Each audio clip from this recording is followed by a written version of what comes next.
I usually don't review compilations, mainly because I feel like when you're looking into these games, you want to look at them for their own merits. But I really wanted to talk about this one because there have been many Street Fighter compilations over the years, but none of them offer 12 of the best games to bear the Street Fighter name.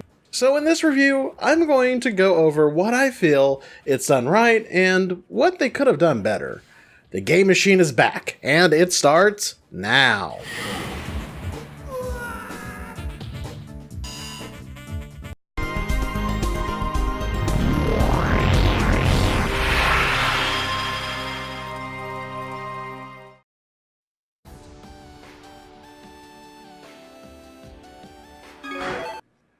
What this Street Fighter Anniversary Collection gets right is that it features 12 of the greatest Street Fighter games. Yes, you won't see Street Fighter 2010 in here. I know, everybody's kind of bummed out. Not really. But you do have Street Fighter 1, which is, okay, it's questionable at best, but without it, we wouldn't have the series that we have today. This is where it got started. And you can play it for about 5 minutes and then be done with it because you're like, it's Street Fighter 1 and it's not that great. And you see the evolution, going from a game that barely allows you to punch people in the nuts to a series where you can do combos into nut punches.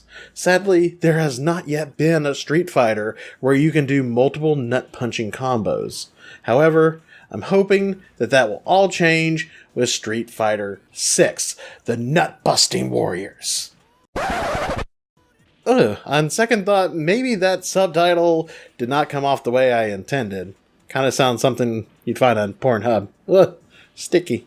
I love how you can pick what mode you want to go to, and pick your game, and then boom, you're right there. You want to switch to arcade mode, or into versus mode, or to online? It's really fast, and it's integrated super well.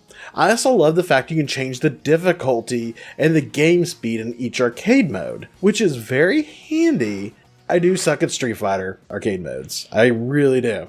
And Street Fighter 2, Super Turbo, to be exact, really beats the living crap out of you. I can't even get past the first boss. I feel really ashamed. But I've also heard that it was like the first iteration of the game, and the CPU wasn't supposed to be that hard, but I'm sure most people are better enough that they can do better at it. But hey, I'm okay at Third Strike and Alpha 3, so hey, there you go. Hashtag Humble Pro. There are tons of cool filters and borders that you can have while playing the game, so it's more like the arcade experience you had as a Wii one. And you can have that. Or if you're like me and grew up playing these on TV, there's a mode for that to make it look like a TV. But I prefer the filterless options because I love the pure raw look of the characters. But, you know, if you want to stretch out the screen, you can stretch it out. Me, I wouldn't do that. Okay, I did stretch it out, not to full, but to the one in the middle that makes it fill up the top part of the screen, because I like to be able to see my characters. But if you want to stretch it out to your heart's content, go ahead, smudge the pixels, you savage monster. Oh my gosh. There's also a mode to view sprites, view the frame animations, soundtracks, history of the game, and so on. There's some really neat stuff here for Street Fighter fans, though I wish it was a bit more to it than that. The netplay works really well and is pretty competent of what I played. And the netcode, while good, is not perfect. I noticed a weird issue with the netcode, like for a split second things cut out and freeze out a little bit. Don't know if that's something that can be patched or if that's just the way it is, but it's really weird and sometimes jarring. And if you have a bad connection, well, I'm sure you'd probably notice it a lot more. The extras could use some more extras. Like, where are the TV commercials for the cool Street Fighter toys, games, and the movies? Where are the trailers from said movies? There is a cool timeline I forgot to mention where you can view the releases of the Street Fighter and their products, but wouldn't it be cool to go through the timeline, see a clip about the TV ad, and they play a TV commercial from it?